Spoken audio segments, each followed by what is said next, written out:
Hello and welcome back to my channel. I'm going to go ahead and get started with just a few basic things that I found helped me so much when I was trying to get started. First of all, I was trying to decide what kind of kalimba was I going to get.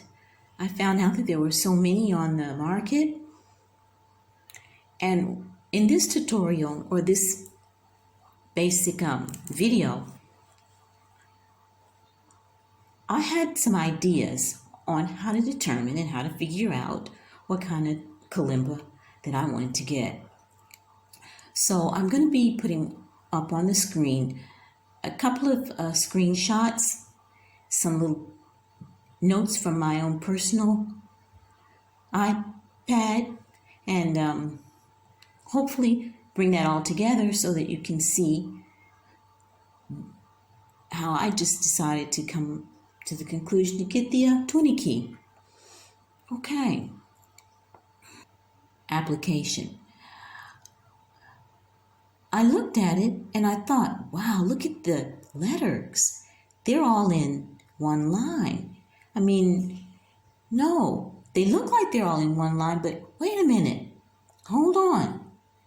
Let me grab my little nifty pen here and you'll see just exactly what I mean. Excuse me for the wobbling. I didn't have my pen in my hand. But basically, I thought these were all one line. And I thought, well, wait, that looks like a piano key. I had some piano key training in my past, so I thought I can do that. But then I looked closer.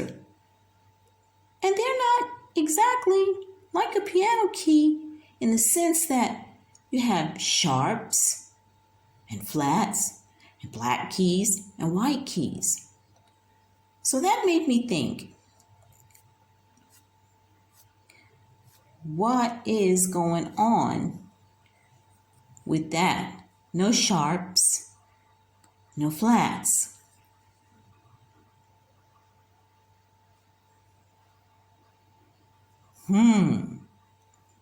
That's different.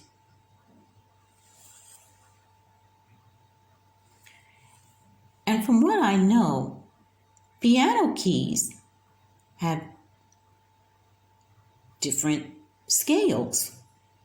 Okay? I knew from many years ago that there was CDEF, GABC. Yeah, that's basic piano theory. Okay? As a matter of fact, everybody who even starts into music has to learn to play piano and learn keys. But I looked at my kalimbas and I realized there are 5 keys, there are 10 keys, there are pentatonics, diatonics. But the pentatonics were very interesting. I realized they do not have all the keys. They fail to have an F or a B or a C physically on the board. They are all comprised of 5 keys, which would be C, D, E, G, A, and C. Well, hold it.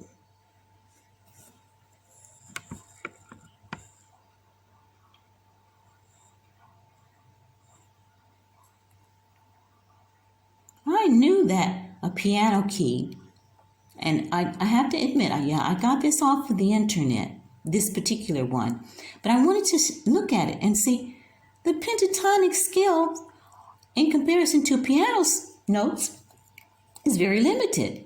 That means I'm going to only be able to play pitches within that range. That does not include all of these. It does not include all of these for a pentatonic.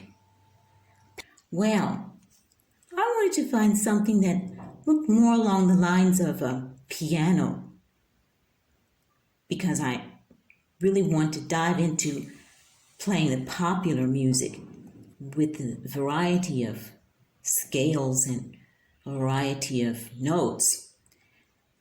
I didn't want to deal with the piano again, but I did want to just see what I could find in the kalimba that was as close in comparison to what I could get. So we all know that a basic note on what we call it G clef is comprised of notes on lines and spaces. Now, when we talk about diatonic, we talk about notes that are mixed on a musical scale and separated by half steps. You can see on this scale, here you have the E on the bottom line. Let's look at the E on the bottom line, okay? This one. Its next neighbor is F, which is on a space. So you can see in comparison, the E steps up one half space to form the F. These make a diatonic scale. And this is very similar to what I'm used to. So this is just my tip. When you decide, okay, what kind of kalimba am I going to get? I'm going to get a 5 key, I'm going to get an 8 key, 17, 20, 21, or 36. Now let's look at another scale of music. And believe me, there are millions of formations of notes written on sheet music. The reason why I'm talking about this is because it's going to matter when it comes to tuning your kalimba and playing your kalimba.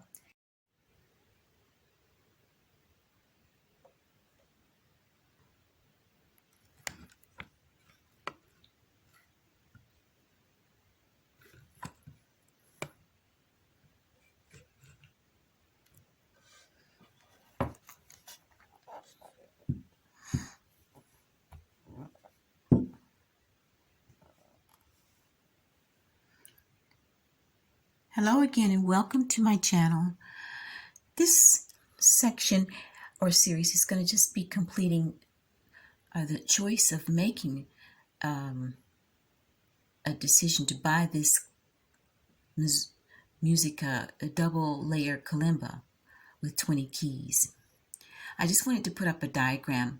I'm basically waiting with so much excitement to get my actual kalimba that I'm just going through a few preliminaries, just sharing with you guys out there what helped me make my decision. And so let's get started. I saw this kalimba and I looked at the notes, and it is considered a linear time arrangement. If you notice on the other kalimbas, like the 17 keys, they have keys that are going, diagonally this way and then coming back up the other way. Excuse my big hand in the way, but I wanted to just demonstrate to you how there is a difference between this kalimba and the others, as this one is going up gradually. It has C1. I'm not numbering them. I'm just saying there's one C here, there's another C here, and then if you can go up even a little bit further, you'll see there's another C over here. So what I do is when I talk about fingering, again, I look at kalimba players, and a lot of them are using the thumb method. Again, I'm just using this as an example. And so I see people, thumbing. And I guess that's why this is called a thumb piano. It's real convenient. You support it. You hold it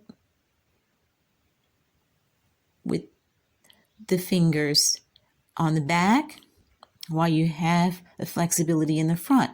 And that's fine for people who have flexibility in their fingers and thumbs.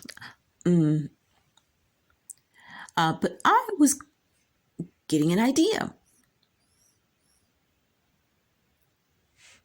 Basic music theory teaches pianists to use all of their fingers when they play a piano. They start as thumb, pointing finger, middle finger, index finger, ring finger, and pinky. And they label their fingers, and they train their fingers once they're labeled to identify which key is going to play which note. They number them as such: 1, 2, 3, 4, and 5. When I practiced holding a kalimba or a hand instrument, I thought to myself that it might be more convenient for me, and this is another idea, everybody has their own preference, but it might be more convenient for me to support the kalimba with my left palm, using 3 fingers for playing and stroking. I think this is an idea that some people who have played piano might find a little bit more comfortable. People who maybe have larger hands might find this a little bit more comfortable when they stroke the kalimba tines. So for me, I've got my fingering already, it's already figured out for me. In my mind, I know which fingers are going to play which keys. In my mind, I know that I have already labeled my fingers for the key that I plan to play. I have in my mind the idea of using my thumbs as a support so that I will be able to be flexible. I feel like playing a kalimba is going to require some flexibility. When you play an instrument, you'll notice that most musicians are very flexible with their instruments to some degree. They sway, they keep a rhythm this way by using the wrist and swaying and keeping a rhythm this way. And you can actually learn very much from that. And we'll talk about that a little bit later too.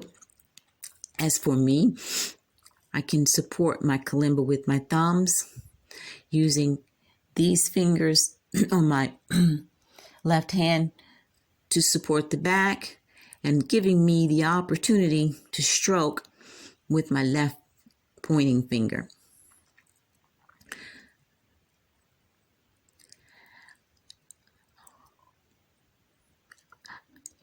For me, this is going to help in playing chords. And we will talk about chords in another video. For me, most likely, I don't suspect that I will be playing with my thumbs.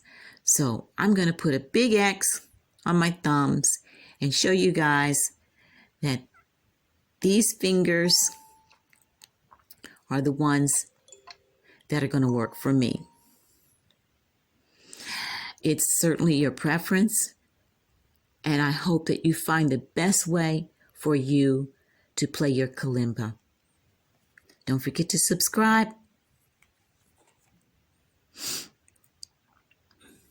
And happy playing. Turn on your notifications. Give me a thumbs up. Send in your comments. I'll be more than happy to read them all. And have a great day.